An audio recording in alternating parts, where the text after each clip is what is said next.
గురించి ఈ రోజున మనం తెలుసుకుందాం. మరి ఇక్కడ దావీదు రాస్తున్నాడు ఏమని, నా హృదయములో నేను పాపము లక్ష్యము చేసిన యెడల నా ప్రభువు నా మనవి వినకపోవును. మనం లక్ష్యము చేసుకున్నామంటే ఒకవేళ ఉంచుకొని నెల లక్ష్యము చేయటం అంటే మరి దాన్ని దాచుకోవటం వల్ల పాపం దాచుకొని ఏం చేస్తాం అంటే మనం దాన్ని మన హృదయంలో ఉంచుకోవటం వలన దేవుడు ఏంటంటే మన పాపాలు నా మనవి దేవుడు వినకపోవును గాక అంటున్నాడు. కనుక ఇక్కడ మన హృదయంలో పాపం ఉంచుకొని నీవు నేను ప్రార్థన చేస్తే మన ప్రార్థన దేవుడు వినాడు. ఖచ్చితంగా అది చెప్పగలం. హృదయంలో పాపము అనగా ఏంటి? పాపం అనగా ఏంటి? పాపం అంటే ఏంటి? నరహత్య చేయొద్దు, వ్యభిచారం చేయొద్దు, దొంగతనం చేయొద్దు, ఇవన్నీ కోపము, అసూయ, ద్వేషం, పగ ఇవన్నీ కూడా పాపాలే. ఇవి మనం లక్ష్యం చేయం, ఈ లెక్క పెట్టం. ఈ లక్ష్యం చేయడం అంటే వాటిని పట్టించుకో. కానీ మనం చేసేది ఏంటి? దేవుడు విచారం చేయొద్దన్నాడు, దొంగతనం చేయొద్దన్నాడు, మరి అవి చేయొద్దన్నాడు, ఈ చేయొద్దన్నాడే కదా అని చెప్పి అనుకుంటాం. కానీ పగ, ద్వేషం, అసూయ, కక్ష, కార్పణ్యాలు, ఇతరుల మీద మరి ద్వేషం కలిగి ఉండడం ఇవన్నీ కూడా పాపములే. కనుక మరి అందుకని నా హృదయములు నేను పాపము లక్ష్యము చేసిన ఎడల ప్రభు నా మనవి ఏమంటున్నాడు? వినకపోవును. ఎందుకని వినట్లేదు అని అంటే కారణం ఏంటంటే మరి మన పాపం మన హృదయంలో ఉంది కాబట్టి ప్రభువు మన పాపమును మన ప్రార్థనను లక్ష్యము చేయట్లా. మన ప్రభువు కూడా మన పాపాన్ని మనం ఎలా లక్ష్యం చేయట్లేదో ప్రభువు కూడా మన ప్రార్థనను లక్ష్యం చేయదు. అర్థమైందా? నీ హృదయంలో పాపం లేకుండా నువ్వు ప్రార్థన చేసినప్పుడు దేవుడు కూడా పాపము లేని వాడు కనుక మన పాపాలు మన పాపం నిమిత్తం ప్రార్థన చేస్తే కనుక క్షమిస్తాడు. అదే మన హృదయంలో పాపం ఉంచుకొని ప్రార్థన చేస్తే ఆయన వినడు. ఆయన దాకా వెళ్ళదు ఆ ప్రార్థన, పైకప్పు కూడా దాకదు మన ప్రార్థన చేసే ప్రార్థన. కనుక ఎప్పుడు కూడా క్రైస్తవుడు ఎప్పుడు కూడా అందుకని ప్రతి దినము క్రైస్తవుడు ప్రతి దినము చేసుకోవాలి స్వపరీక్ష. ప్రతి దినము, ఒక రోజు కాదు, ఒక గంట కాదు, మరి ఆదివారం ఒకటి రోజే కాదు, ప్రతి దినము కూడా క్రైస్తవుడు స్వపరీక్ష చేసుకోవాలి. నేను ఉదయం లేచాను, పడుకుంటున్నావు, రాత్రి పడుకొని పోతున్నప్పుడు, నిద్రపోయేటప్పుడు, ప్రార్థన చేసుకునేటప్పుడు ఏం చేయాలి? ప్రభువా, ఉదయం నుంచి సాయంత్రం వరకు ఇప్పటి వరకు నేను నీ ఎడల ఏమైనా అపరాధములు చేస్తుంటే నన్ను క్షమించు. ఎవరి ఎడల నేను కోపగించుకుంటే నన్ను క్షమించు. ఎవరి ఎడల నేను అసూయపడి ఉంటే నన్ను క్షమించు. కనుక ఎప్పుడైతే మనం ఎప్పుడైతే పరిశోధించుకుంటామో మరి ఆ విధంగా ప్రార్థన చేస్తామో దేవుడు ఏం చేస్తాడు? పాపాలు క్షమించే గుణం గలవాడు. ఆయన పాపాలు క్షమించే గుణం గలవాడు. కనుకనే ఈ రోజున నీవు నేను ఈ రోజున ఈ స్థితిలో ఉన్నాం. సూర్యగాడిని లోపలికి ఆడే కూడా చేసేది ఆడవాళ్ళే. కనుక మన పాపము లక్ష్యము చేస్తున్నాడు దేవుడు. గుర్తుపెట్టుకోండి, పాపము లక్ష్యం చేస్తే నా మనవి దేవుడు వినడు అంటున్నాడు. కనుక ఈ రాత్రి నీవు నేను మరి దేవుడు మన పాపాలు దేవుడు లక్ష్యం చేస్తున్నాడు. కనుక అందుకనే మనవి దేవుడు వినలేకపోతున్నాడు. కనుక దీనికి కొన్ని కారణాలు ఉన్నాయి. యాకోబు పత్రిక 4వ అధ్యాయం, యాకోబు రాసిన పత్రిక 4వ అధ్యాయం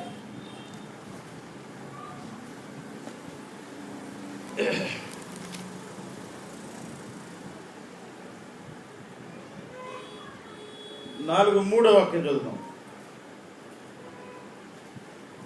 యాకోబు పత్రిక 4వ అధ్యాయం 3వ వాక్యం, మీరేమడిగినను మీ భోగముల నిమిత్తము వినియోగించుటకై దురుద్దేశముతో అడుగుదురు గనుక మీకేమీ దొరకటలేదు. అంటే స్వార్థము. ఏం చేస్తున్నాం? మనం స్వార్థంతో అడుగుతున్నాం.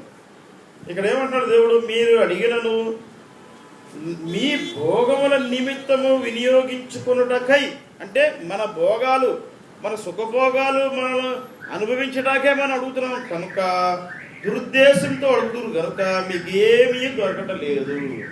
అంటే మనలో దురుద్దేశం ఉన్నది. ఆ దురుద్దేశాన్ని తీసివేసుకొని ముందు ఆ దురుద్దేశం అనేది రాకుండా స్వార్థం అనేది మనలో లేకుండా ప్రార్థన చేసినప్పుడు దేవుడు మన ప్రార్థన వింటాడు. అప్పుడు మన ప్రార్థన లక్ష్యం చేస్తాడు ఆయన. అప్పుడు మనల్ని దృష్టిస్తాడు. అయ్యో, నా బిడ్డలు మనసులో పాపము లేదు, ఏమీ లేదు. అయ్యో కన్నీరు కోరుస్తున్నారు, వాళ్ళు దుఃఖ పెడుతున్నారు, వాళ్ళ శ్రమ పాలు చేస్తున్నారు, కనుక నేను వాళ్ళని కాపాడాలి అని ఆయన కూడా దిగి వస్తాడు. కనుక మీరు ఏమడిగినా, మనం ఏమడిగినా కూడా ఎవరి నిమిత్తం అడగాలి? దేవుని చిత్తములో అడగాలి. ప్రభువా, మీ చిత్తం అయితే నన్ను స్వస్థపరచు. స్వస్థపరిచి ఏం చేస్తా? చక్కగా సినిమాలకు వెళ్తా, సరదాగా తిరుగుతా, గుడికి మడికి రాను, అంతేనా? ఏమనాలి? ప్రభువా, మీ చిత్తం అయితే నన్ను స్వస్థపరచండి, నేను మీ సాక్షిగా జీవిస్తాను. కానీ మనం ఎప్పుడైతే తీర్మానం చేసుకుంటామో దేవుడు తప్పక మనకు సహాయం చేస్తాడు. కనుక మొట్టమొదట మనం ఏ దురుద్దేశం, స్వార్థం మనలో ఉంచుకోకూడదు. మరి రేపు బల్ల తీసుకోబోతున్నాం కనుక ఈ రాత్రి మీలో ఏమన్నా స్వార్థం ఉన్నా, అసూయ ఉన్నా, ద్వేషం ఉన్నా, పగ ఉన్నా ప్రార్థన చేయండి, క్షమించమని. ప్రభా, వాళ్ళని క్షమించండి, దీవించండి అని ప్రార్థన చేసుకోండి.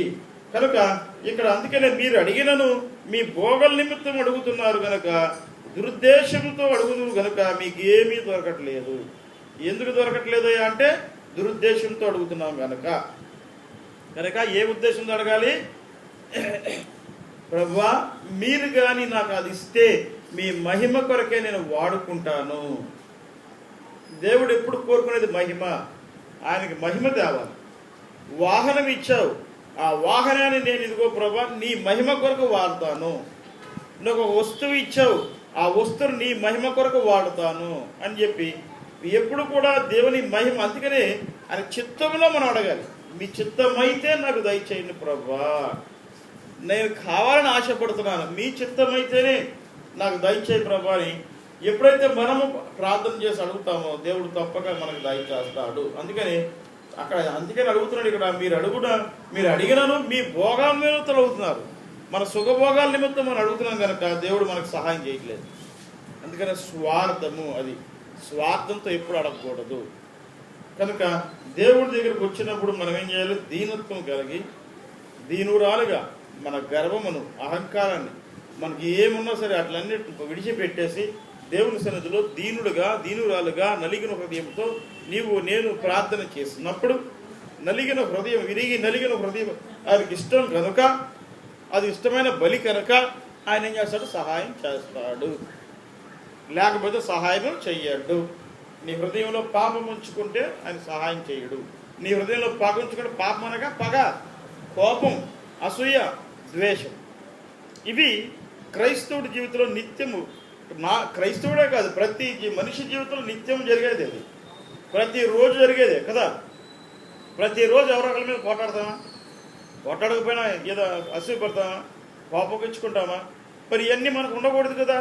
క్రైస్తవుడు ఎప్పుడు కూడా ఇతరులను ప్రేమించాలి. దేవుడు చెప్పింది అదే కదా, నిన్ను వలె నీ పొరుగు వారిని ప్రేమించు. ఈ ఒక్క మరి చేస్తే ఈ 10 ఆజ్ఞలు నువ్వు చేసినట్టే అన్నాడు ప్రభు.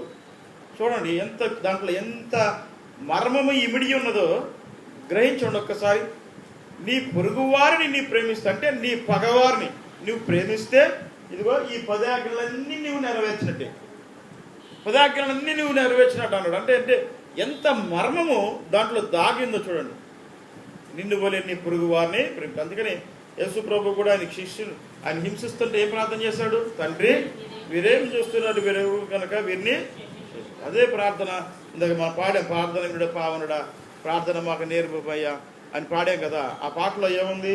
శత్రు మోక నిన్ను చుట్టుకొని సిలువపై నిన్ను జంపగను, శాంతముతో నీ శత్రువుల పోవ నలిపిన హృదయం, నలిపిన ప్రార్థన మాకు నేర్పమయ్యా. ఏం ప్రార్థన చేయాలంట?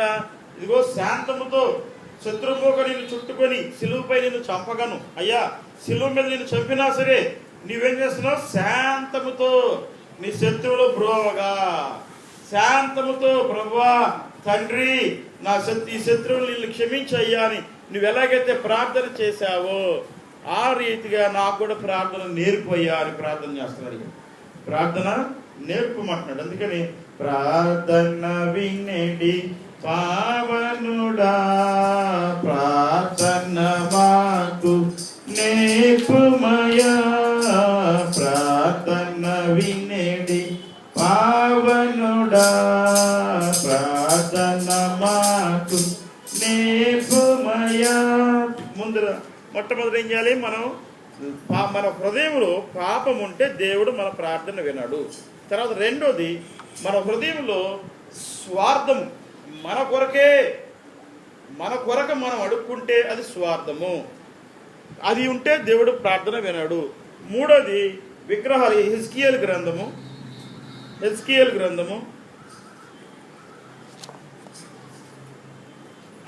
14వ అధ్యాయము 3వ వాక్యం.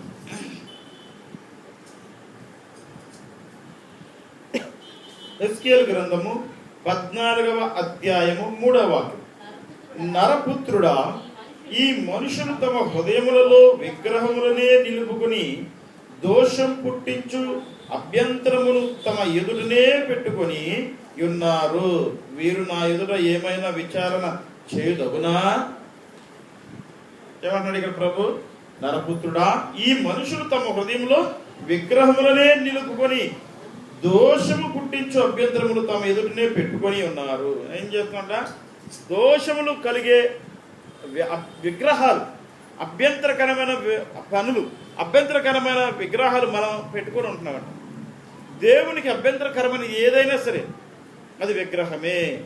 తిండి విగ్రహమే, నిద్ర విగ్రహమే, పాపం విగ్రహమే. కనుక ఏదైతే దేవుని కన్నా నువ్వు ఏది ఎక్కువగా ఇష్టపడతావో అది విగ్రహమే. అందుకని అంటున్నాడు ఇక్కడ, ఏమన్నాడు? దోషం పుట్టించు అభ్యంతరములు తమ ఎదుటనే పెట్టుకొని, మన ఎదుటనే పాపలు. అందుకనే దావీదు అన్నాడు 51వ కీర్తనలో, ప్రభువా నా పాపములు నా ఎదుటే ఉన్నాయ్యా, నీకు తెలిసే నేను పాపము చేశాను. ఇక్కడ అందుకని అంటున్నాడు, దోషములు పుట్టించుకుని అభ్యంతరం తమ ఎదుటనే పెట్టుకొని ఉన్నారు. కనుక అభ్యంతరాలు, విగ్రహాలను మన నుంచి తీసివేసుకోవాలి. అందుకని నరపుత్రుడా, ఈ మనుషులు తమ హృదయంలో విగ్రహములనే నిలుపుకొని దోషం పుట్టించు అభ్యంతరము తమ ఎదుటనే పెట్టుకొని ఉన్నారు. వీరు నా ఎద్ద ఏమైనా విచారణ చేయొద్దగునా? ఏమైనా చేస్తారా? ఏమైనా పొందుకోగలుగుతారా? పొందుకోలేదు. కనుక నేను చేయవలసింది విగ్రహం అనగా, నేను ఎప్పుడు విగ్రహారాధన చేశానండి? నేను చిన్నప్పటి నుంచి మా తాత ముత్తాతలు అప్పటి నుంచి కూడా నేను బైబిలే చదువుకుంటున్నాను, దేవుని గుడికే వెళ్తున్నానండి అని చెప్పొచ్చు. కానీ దేవుని కన్నా ఎక్కువగా నువ్వు దేనిని ప్రేమించినా అది విగ్రహమే. గుర్తుపెట్టుకోండి, క్రైస్తవుడు గుర్తుపెట్టుకోవాల్సింది అదే. దేవుని కన్నా మిన్నగా ఎక్కువగా దేనిని ప్రేమించినా అది విగ్రహమే. నీకు ఒకవేళ నీ సొంత భార్యని నువ్వు సొంతగా దేవుని కన్నా ఎక్కువగా నీ సొంత భర్తను ప్రేమించినా, భార్యని ప్రేమించినా అది విగ్రహమే. గుర్తుపెట్టుకోండి, దేవుడు చూస్తూ ఊరుకోడు. కనుక నాలో ఉన్న ఏ విగ్రహమైనా తొలగించేసుకోవాలి. ఈ రాత్రి నీలో ఏ విగ్రహం ఉంది? పాపం అనే విగ్రహం ఉందా? కోపం అనే విగ్రహం ఉందా? అసూయ అనే విగ్రహం ఉందా?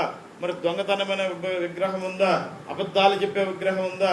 బూతులు మాట్లాడే విగ్రహం ఉందా? మరి సాటుగా మరి సెక్స్ సినిమాలు, సెక్స్ బొమ్మలు చూసే విగ్రహాలు ఉన్నాయా? ఏమున్నాయి? అవన్నీ కూడా ఈ రాత్రి మనం తొలగించుకోవాలి. అదే అభ్యంతరకరం. దేవునికి, యేసు ప్రభువుకు అభ్యంతరకరమైనవి అవన్నీ. అభ్యంతరకరమైన ఏదైనా, ఆయనకు అభ్యంతరకరమైన ఏది మనలో ఉన్నా మనం చేసే ప్రార్థన ఆయన విన్నాడు. పైకి కూడా బాదు, ఈ పైకప్పు కూడా దాటు. కనుక నాలో మరి ఏ విగ్రహం ఉన్నా నేను తొలగించుకోవాలి. తర్వాత మార్కు సువార్త 11:25. మార్కు సువార్త 11:25.